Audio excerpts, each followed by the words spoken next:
It's a good, tight little house. We've never really had any problems. I'm sure you guys enjoy it. A New York homebuyer gets more than he bargained for when a house inspection turns up a mummified corpse.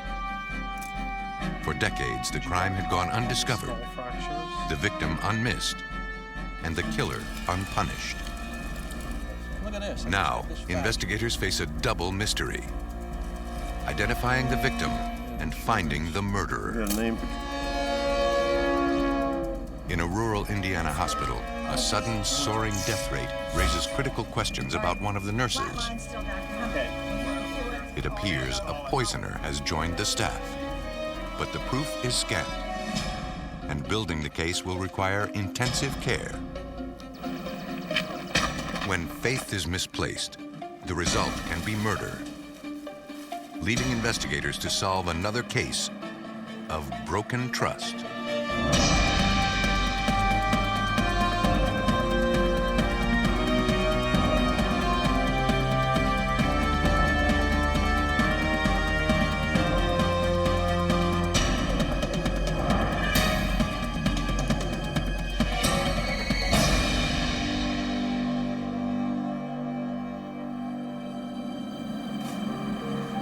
In this episode, some of the names have been changed.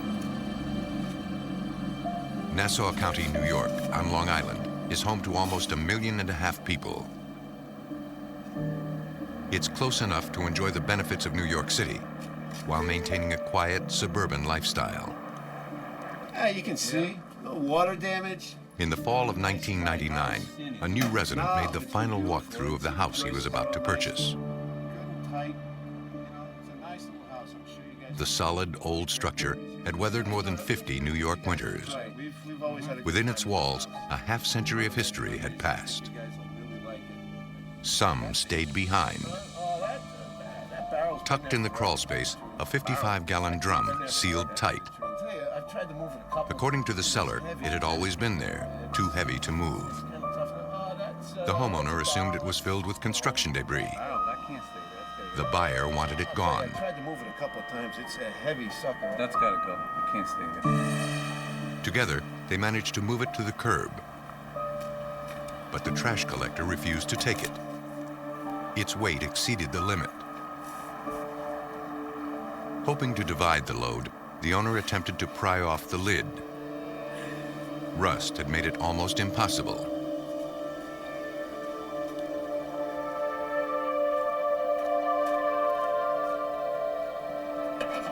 Finally, he managed to breach the seal. The stench was staggering and unmistakable. Inside was a withered hand. The owner rushed to call the police. That's police emergency operator 475. He'd only caught a glimpse, but that was all he needed. Detectives Brian Parpan and Robert Edwards arrived, along with crime techs. The owner described the situation. Detective Parpan took it from there. The first impression was an overwhelming odor when we opened the barrel. Inside the barrel, we could see a hand that certainly appeared to be human. The barrel itself and the information that we had initially at the scene, we thought we were looking at something probably about 18 to 20 years old.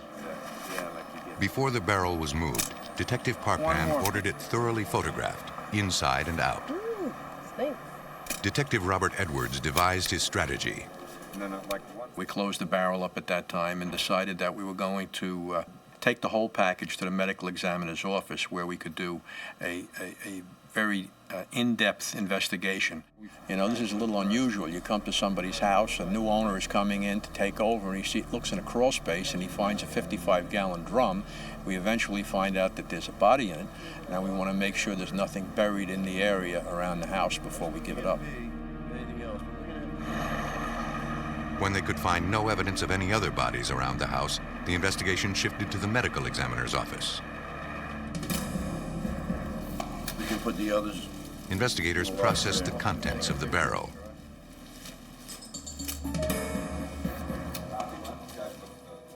Their most puzzling find, handfuls of granules or pellets. I thought it was some kind The detectives had no clue what they were made of or what they were used for. pelletized plastic or something. They tagged some to send to the lab. Next, green liquid. Put this in the bag. Again, its chemical composition and relevance remained a mystery. At least for now. Further digging put the homicide detectives into more familiar territory. A small purse emerged from the depths, its soaking wet contents practically disintegrating. Still, maybe it held a clue.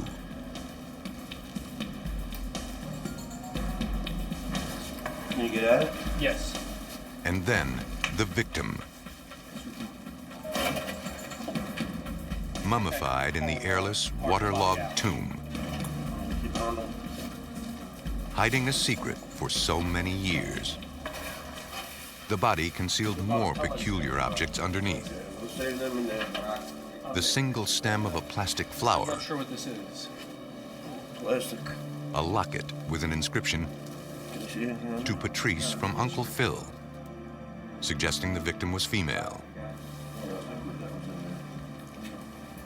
Some more liquid and some sediment, Jewelry in here. and among the sediment, 2 gold rings, one with the initials MHR inscribed inside. For that, the jewelry could certainly be important. We have a name, Patrice. We have a second name, Uncle Phil. So this gives us some background that we can search and try to find out who we're dealing with, who the victim is. But the most obvious clue was perhaps the barrel itself. Look at this. There's got some kind of identification on the bottom of it. We didn't see it before because it hasn't been over. Sure. You want to get a photograph of that? Okay. Upended, it revealed letters stenciled and embossed into it, and the fragment of a sticker or logo suggested it once served a more legitimate purpose. The authorities would follow up on it, but first, the victim had to be freed. Removing the remains from the barrel, it was quite laborious. It took quite a long time. It was done very, very slowly. The material that was in the barrel, eventually we learned was to weight it down, was removed ladle by ladle. It was separated. It was put aside for our lab to be tested. And then actually removing the body was done very, very carefully so as not to cause any additional damage. The remains were sent to the medical lab. Let's see what we got here. Detective Parpan and his team turned their attention to an address book pulled from the victim's purse. Oh, this is completely saturated. Sparks, can you get a picture of that, please? The liquid had reduced the pages to little more than pulp. Let me flip it for you. As a clue, Can you get it it? didn't look Yeah. promising. Try not to tear it. But Oh, a it's got a business name. Can card you tucked read the whole inside the handbag showed a little more Doctor's name. potential. Be careful with that because it's fragile. It came from a physician in Union City, New Jersey. Boy, that's really... Down the hall, the victim herself underwent an examination. Her mummified body was carefully measured. Even though time had shrunk her remains, her bones revealed her approximate living height, about 4'9". Her bone structure indicated she was probably in her late 20s and possibly of Hispanic descent. As part of her autopsy, she was x-rayed. See that bridge work? The films revealed she suffered a massive head injury. Skull fractures. They displayed unusual gold bridgework in her mouth, Such a nice headshot. and they exposed a great deal more. She was pregnant. Near-term pregnancy. Look at that. The cause of death here was somewhat obvious in the blunt trauma to the head. The pregnancy, which was a shock to everybody, gave us probably in our own minds an initial motive that we'd be dealing with someone this far along in their pregnancy. Investigators turned their attention to the dental work, which appeared to have been made outside of the United It's States. skip like that, isn't it? the additional things that came out of the autopsy, and the forensic odontologist informed us of the dentistry, the unusual type of dental activity that was there, so we were dealing with someone from another country. So we were able to pretty much come up with a race, an age, and the fact that this person was obviously a homicide victim, but a pregnant homicide victim. The autopsy told investigators much about the victim, but not the most crucial thing: who she was. After all this time, flesh still remained on her fingers. An outside chance her prints could be raised. According to standard procedure, some fingers were amputated and sent to Detective Charles Costello. Well, I was advised I was going to be getting fingers from the individual in the drum, and I didn't know what to expect as far as condition of the skin, the tissue, the body of the tissue of the fingers that I would receive. Though still flexible, the shriveled fingers didn't lend themselves to ordinary ink rolling. To eliminate the wrinkles and expose the ridge detail, Costello used a hypodermic to inflate the tips with air. But the skin deflated too quickly. Costello revised his plan. What I did, I took twine and devised a tourniquet. Put a tourniquet around the second digit of the finger. Same way you would stop the blood, I was trying to stop the air from leaking out of the finger. I tied it off as tight as I could. I again attempted with the hypodermic needle. Was successful in getting it to inflate and stay inflated. He rolled and printed the finger. And after all that, a search of the New York State and FBI fingerprint archives revealed no matches.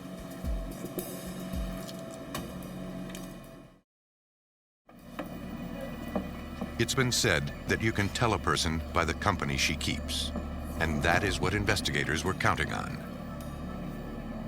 The victim's address book, saturated and almost useless, provided the last desperate chance to find her identity. Most pages were stuck together, too fragile to move, too faded to read. Forensic document examiner Joan Furtner began to gently pry the loose pages apart. The process could not be rushed. As each page dried, Furtner separated it and returned the address book to the drying chamber. What I had to do was take the evidence, and I had to put it into a forensic drying cabinet, which helps to draw out the moisture, and that helps the paper fibers in the paper to become stronger so I can manipulate the pages better. Detectives already had one address to follow up, from the physician's business card in the victim's purse. No good.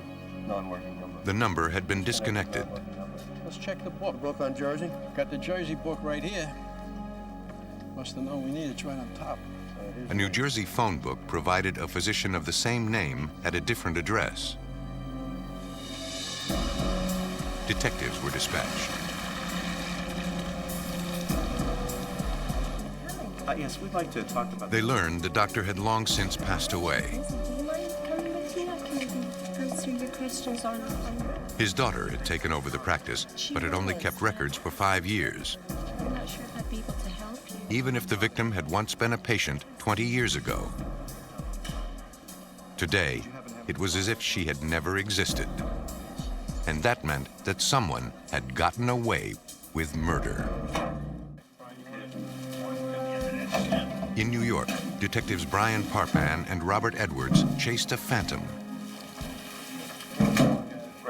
An unnamed, pregnant woman killed decades ago by an unknown assailant. They had a locket to Patrice, love, Uncle Phil. We have a doctor's name? And they had her ring with the initials MHR. It was not much help. Everybody's trying to come up with what that. Detectives notified the missing persons squad, providing only a first name and asking them to go back in their database to 1980. Nothing at that time had been computerized, so we had people come in, begin to search, do a hand search of the records. We're looking at an area of well over 5 or 6 million people, and a lot of people go missing in that period of time. Bobby, there's nothing here. I can't do anything. Another dead end. Not doing anything for us. Yeah, In the Nassau County Criminalist section, detectives like Charles Conti took a different approach, focusing on the mysterious pellets found in the barrel. We are trying to determine a possible origin of the pellets themselves, or in this particular case, it might be related to the barrel in which they were found in.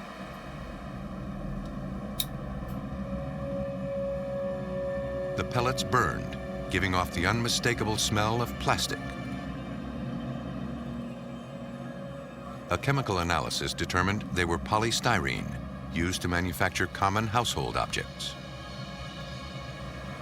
If we can trace back an origin, we might be able to link that to a possible suspect who might have been in contact with the deceased. Oh, can I speak to someone in manufacturing? On the theory that the industrial pellets and the industrial barrel were linked, Detective Parpan followed a lead. Detective Parpan from Nassau County Homicide Squad. He was happy to find out they were still doing business. And we were able to contact them. By telling them the stenciling and the numbers that we had on the barrel, they were able to inform us that that particular barrel was manufactured in March of 1963. And that barrel, because it had a sticker on it, would have been sent to a chemical company. That company closed in 1970, but was acquired by another one. The detectives traced the lead to the new company. The quality assurance manager checked the lot number. What's in these barrels? He determined the barrel carried a green liquid dye that stopped being manufactured in 1970. Put them in these barrels. This is The same green liquid that immersed the victim. What are we doing, Finally, Brian? the investigators felt they were making progress. Just trying to get some information down here, Bobby, so we can try to get a handle on it. They now had a timeline for the murder. Between 1963, when the barrel was manufactured, and 1970, when the dye stopped being made. Present to back. Present to back? The people All are right. there now. But the building permits indicated the crawl space wasn't dug until the 1980s, Okay. so the murder had to have occurred after that date. 290. Investigators wanted to talk to the homeowners who built the addition. Was 72. Because of where it was found, it's found under a house. So we're looking at something that we feel is a short list of suspects. 72. Our initial thoughts was, who built this extension? You don't expect someone in a house to leave something like this there. You would expect someone who had a chance to be there undetected might put it there. This We short knew it was going to time present a owner problem. And these people. May I get you something to drink? According to records from City Hall, the extension was built in 1984, creating the crawl space where the barrel was found. Investigators paid a call on the owners of the house at that time. 1972. They'd purchased it in 1971. The extension was already there. It was completed, yeah. But they had surprising news. They informed us that the extension was already there, and that it wasn't until they sold the house that a certificate of occupancy was actually signed and filed. The family you purchased it from. The crawl space existed years before there was any official record of it, muddying the trail, but not for long. Flower business, plastic flowers? Plastic flowers? Yeah, yeah. They also informed us that the people that they purchased the house from, that he was an owner of a plastic flower company. As the detectives inched closer to the possible identity of the killer, forensic document examiner Joan Fertner shed light on the victim. Some of the pages from the address book had dried enough to read. But after decades bathed in liquid dye and body fluids, most entries were no longer legible. Fertner used an alternate light source to decipher the faded writing. The video spectral comparator is an instrument that's hooked up to a computer monitor, and there are a series of cameras and filters and light sources that allow you to see from the ultraviolet to the infrared range of the spectrum. And it allows you to see outside of the range that the eyes normally can see. Among the first things the apparatus revealed were the name, address, and resident alien number of the book's owner, the female victim. I knew we had hit pay dirt and that this was something significant. The investigators knew it too. Parpan and Edwards received the immigration records and a photo of the victim, Angelica Marroquin, born in El Salvador in 1941, immigrated to the U.S. in 1966, and dead before the decade was out. She came to the U.S. to work as a nanny, then began working at a plastic flower company.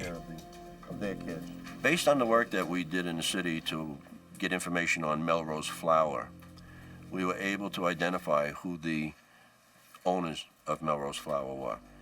I'll be glad to hang on. The company had two owners. Here's your stuff from Julie. One of them, Howard Elkins, also owned the house at the time the addition and crawl space were constructed. We had spoken with all the other owners in the house. Mr. Elkins was the only one who was out of state.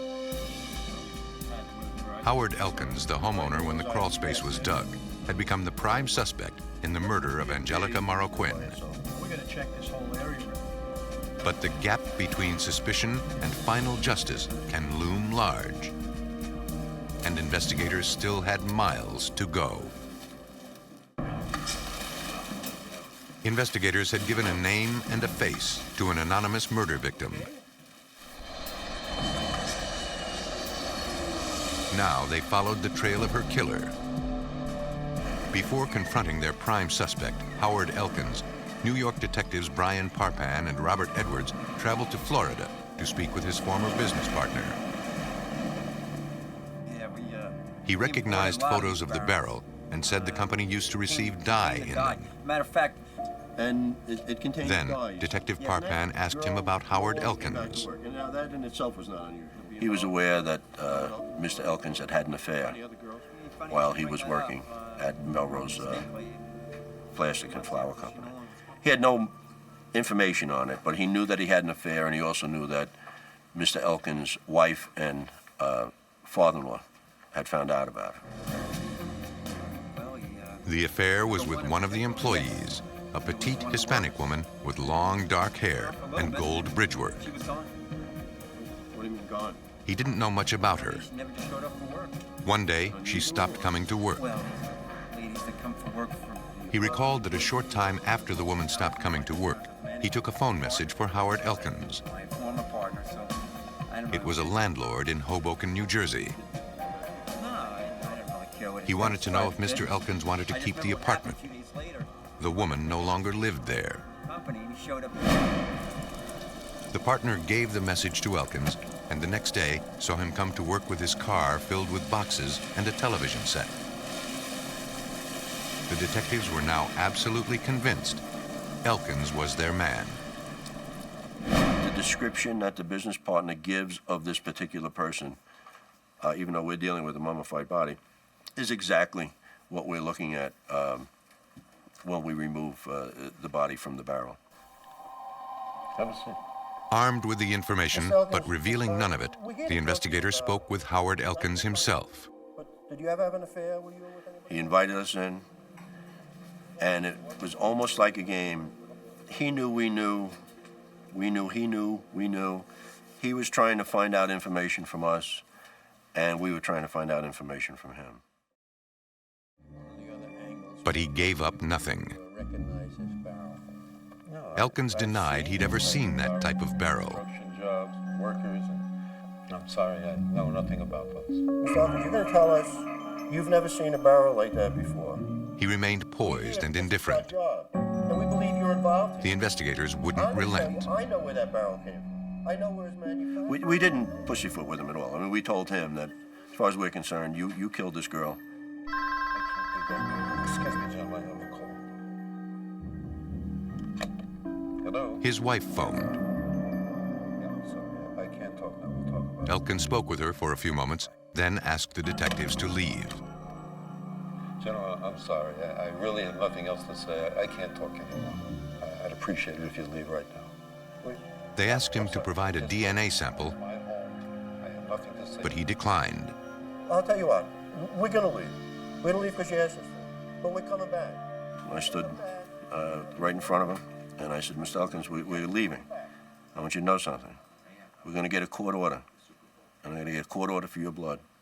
I'm going to match your blood up to the dead baby and that dead woman. And we're going to come back, we're going to put you in jail for the rest of your life. You understand that, Mr. Elkin? You have a good day now, and we'll be back. But that was the last time Detective Parpan saw Howard Elkins. The next day, we attempted to get the warrants, and they were slow coming. That evening, we were notified, we were called to see if we had him in our custody. Apparently, his wife was looking for him. He turned up the next day. His dark secret, kept hidden for 30 years, had finally destroyed him. The investigation continued. The medical examiner extracted a blood sample. The DNA was compared to the unborn child Angelica Marroquin carried. The baby was his. Work on the address book continued. Names and phone numbers were revealed.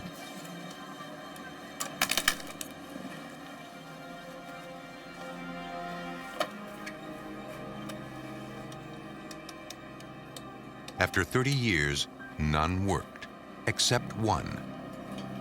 Yes, hi, this is Joni. What we're doing is we're conducting an Angelica's investigation friend had wondered about her all this An time. incident that happened on Long Island. When was this? Well, it's just recent. She told investigators she thought the young woman had returned to her family and was shocked to learn how her story had ended. In a phone book that we're interested in. She provided the detectives with the missing chapters. How it appeared there and what you may know. After losing touch with Angelica some years ago, the woman received a call from her. She said she was having an affair with her boss, but it was going well. He's my angel, every single night. He rented an apartment for her and was going to leave his wife. Now what happened to her? But a few months later, it began to sour. Back to her country. I don't know what to do. I think Angelica it's told her gonna friend happen. she was pregnant, He might even and her kill boss me. refused to I don't leave know his what to wife. do. What to Angelica had told his wife about the affair, and her boss threatened her life. Her friend said Angelica sounded panicked when she called. I didn't know what happened. She asked her friend to come over. Then I got a phone call. Angelica! And when she arrived at the apartment, Angelica! there was nobody there. The door was open. Angelica! The table was set for lunch. There were no signs of a struggle, no signs of a fight. But Angel was not there. She waited for a period of time, and then she went to the local police.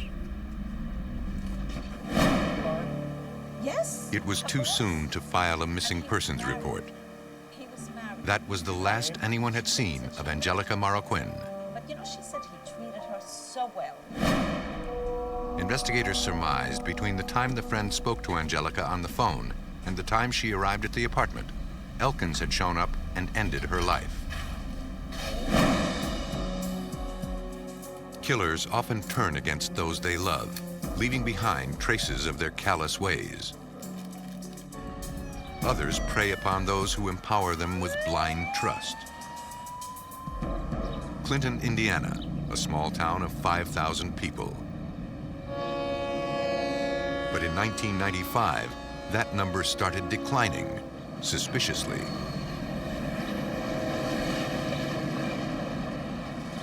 The local hospital served the health needs of the residents of Clinton. The sick came here expecting to get better, and most of them did. In 1994, after a sudden stomach ailment, Ethel Roja was recovering beautifully. I'm doing very well. Oh, sure. Glad to see you feeling better. Her husband, John, could finally relax. Ethel would be coming home soon. Things were going real good in intensive care. Doctor's report was good. Then I went to the cafeteria to get a bite to eat and a cup of coffee. I would say that about 15 or 20 minutes later, I came back, and the picture there was totally opposite the way I left her. When Roja returned, his wife was in cardiac arrest. No one could explain why this woman on the verge of recovery would suddenly suffer heart failure. To doctors, it was a mystery. My wife never was treated for heart disease. Never. She had no medical record of anything along the heart disease line. Never took any kind of medication or nothing. Well, three cc's of epi. All right. Flat line still, doctor. Okay. Ethel Roja was dead. We've given her 3 The official cc's. cause of death was acute heart failure. We're just going to have to call it. Ethel Roja wasn't the only one. Over the next year, the number of deaths at the county hospital's ICU continued to rise dramatically. Something about these sudden and mysterious deaths didn't seem right. The nursing staff grew suspicious. Let's call it 137. Hoping to find some explanation for the sudden rise in deaths, the supervising nurse reviewed her staff logbooks over the course of the previous years.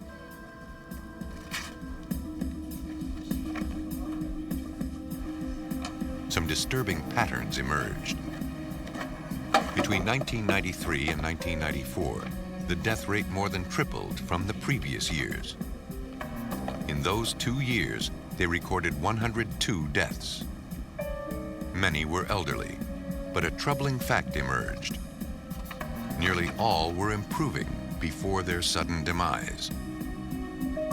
After reviewing all the charts, the nurse could find only one similarity. In a large percentage of the deaths, one particular nurse was on duty. The data suggested a chilling scenario. She took the information to the hospital administrator, hoping she'd overlooked something that could explain away her suspicions. But the numbers didn't lie. They had to face the possibility that a member of the hospital staff might be a killer.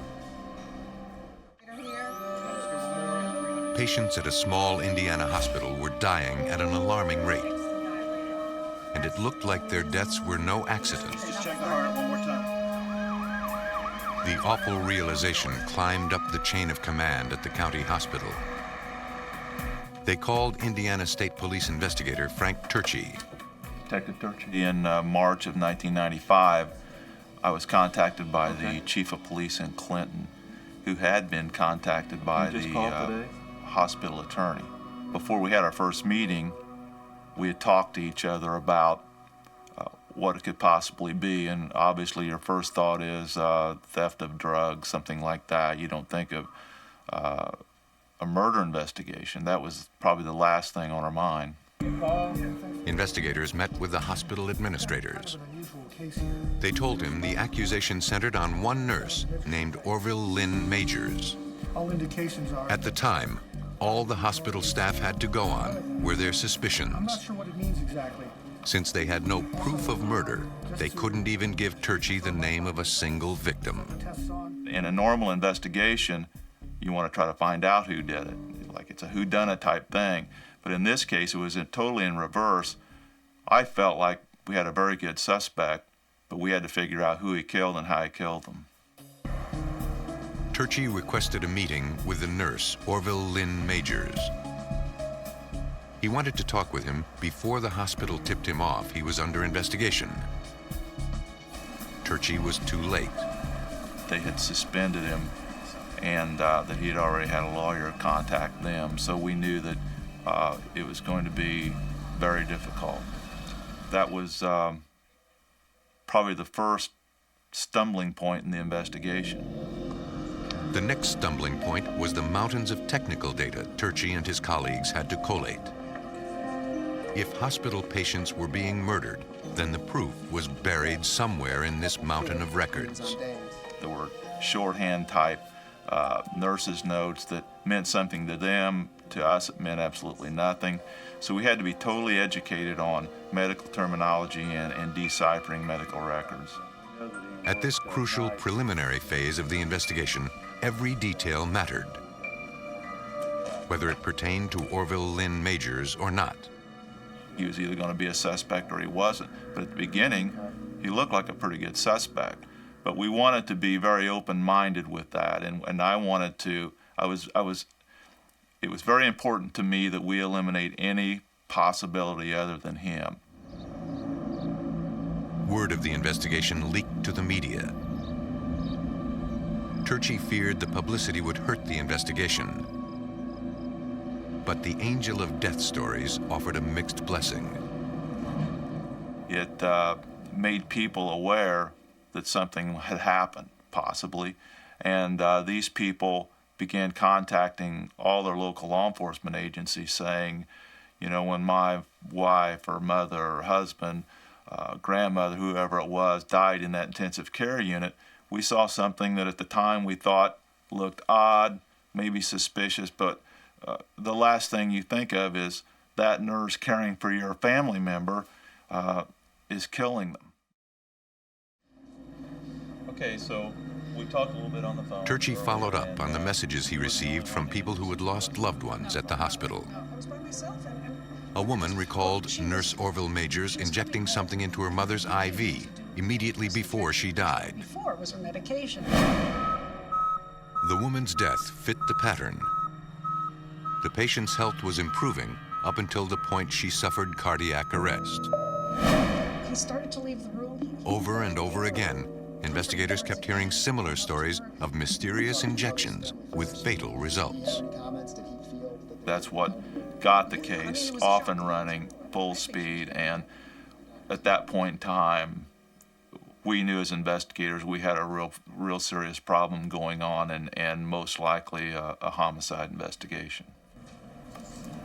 The case seemed to be growing larger each day. Turchi developed a database to organize the massive amount of information he collected. To prove Orville Majors was killing people, he first had to prove the alleged victims had died unnatural deaths. For the investigation to succeed, he had to determine the most likely victims of foul play.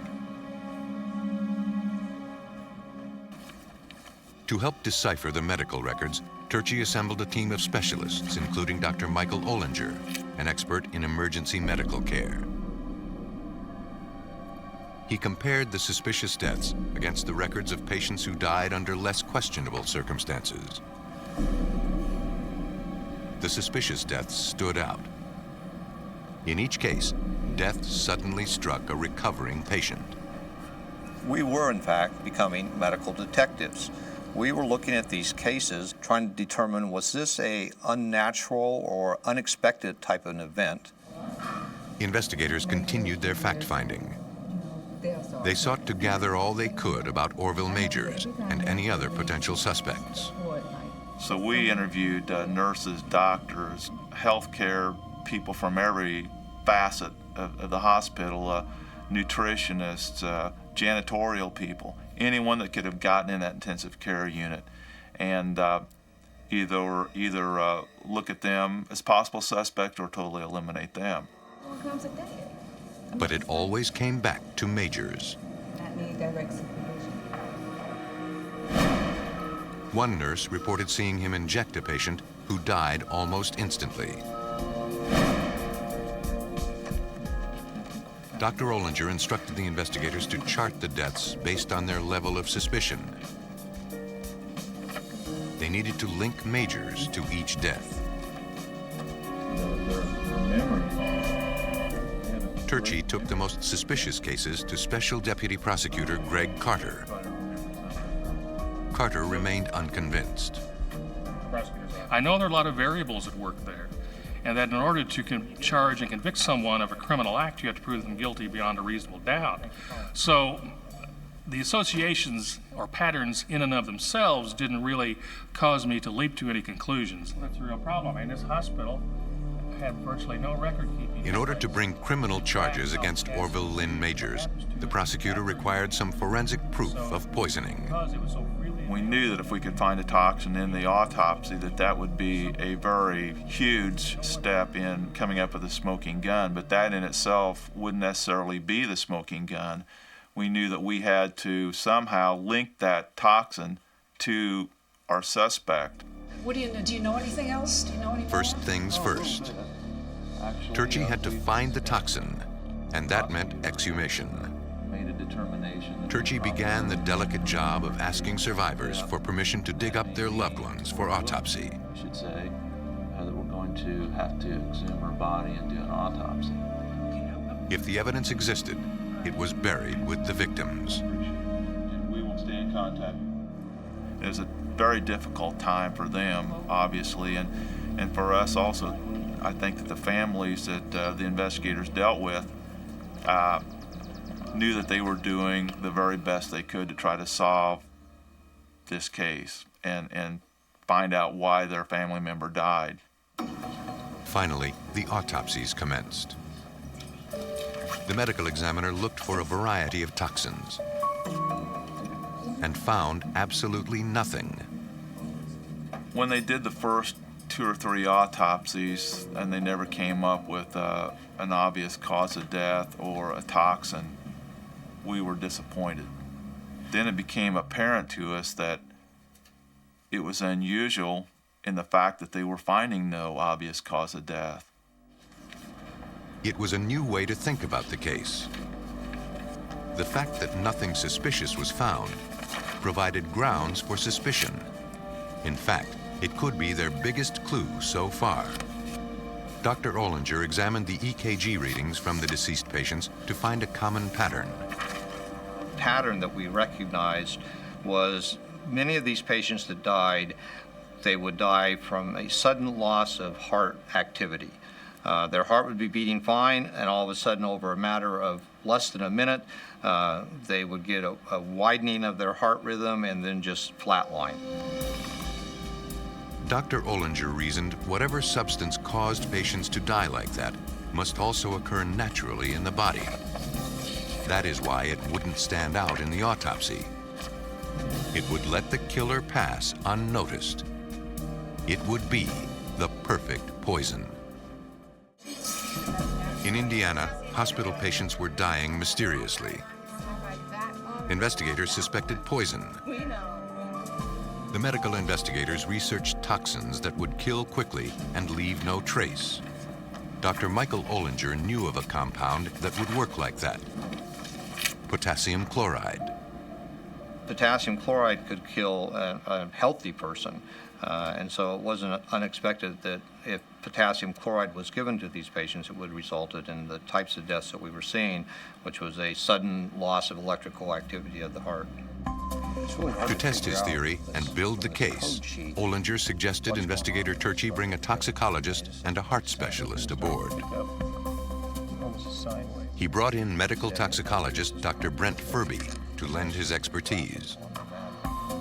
Because potassium is present in healthy bodies, if it's used as a poison, it would be difficult to prove. When people die, within a few hours, usually their potassium goes up considerably. It may even triple. So determining that someone has been injected with potassium in a patient post-mortem, particularly if they've been exhumed, is really, really tough. In fact, I think it's virtually impossible.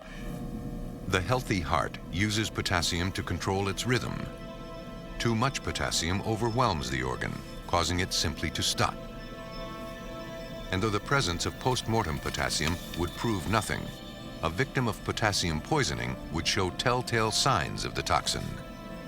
Cardiologist Eric Pristowski was brought in to look for them. Potassium is sort of the kingpin of the cell membrane. Potassium in the right concentration allows normal flow of electricity in a cell. If you suddenly give a very large amount of potassium that gets to the heart very quickly, what you do is you affect the heart's membrane so they cannot have electricity flow. And when that happens, the heart stops. Do you carry this drug? Not only is potassium stealthy, Yes. it was also easy to obtain. Yes. Detectives found that a nurse could take a vial of potassium chloride from the hospital supply without anyone noticing it missing. This is where you keep the A drug. vial of potassium chloride would provide the smoking gun investigator Frank Turchi desperately needed. I obviously wanted a search warrant early for Lynn Major's property, and we just couldn't put it all together. The information we had received that would give us suspicion as to what he was doing was events that had happened 2 years prior to our investigation. So obviously it didn't allow us the time frame in order to get a search warrant. Turchi tried to question Majors, but his lawyer would not allow his client to provide specific answers. Thank you. The case was in danger of stalling. Greg Carter and Frank Turchi needed stronger evidence to get search warrants for Major's home. Presence of a substance which might... I understand that you and Lynn are roommates, is that correct? They contacted Major's housemate. He moved into my house and... At first, he was suspicious and reluctant to talk with authorities. As to Lynn's But eventually, involvement? they won his trust.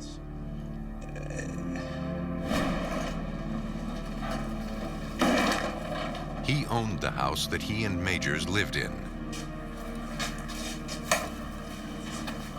He told investigators that one day, as he was straightening up the garage, he came across some vials of potassium chloride. Here, at last, was the elusive smoking gun. Would be willing to sign that? The housemate gave police permission to search his home. This is one that we've prepared. More vials were found on the premises. One thing led to another, and the discovery enabled investigators to get a warrant to search Major's van.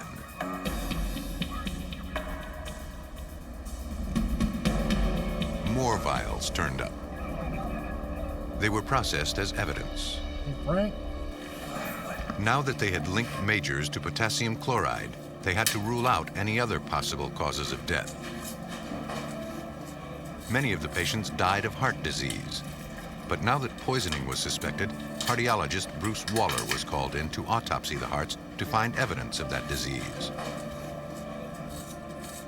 I would look for blockages in the arteries, look to see if there has been heart attack, and examine the remaining valves and other aspects of the heart. If the heart were completely normal, then we would be suspicious of some other toxin as the cause of death. The hearts were healthy. The suspicions were confirmed. Investigators had gathered enough evidence to arrest Orville Lynn Majors on suspicion of murder. The evidence concluded that Lynn Majors was taking a patient in the intensive care unit, developing the opportunity for him to be alone with that patient, injecting the potassium chloride into the patient, causing their death, and doing it to make it look medically like this person took a turn for the worse and died. The investigation took nearly 4 years, but in the end, it paid off.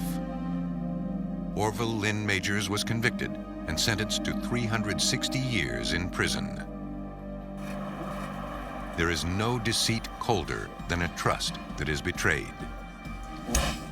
When that betrayal turns deadly, police turn to forensic science to avenge the victims of broken trust.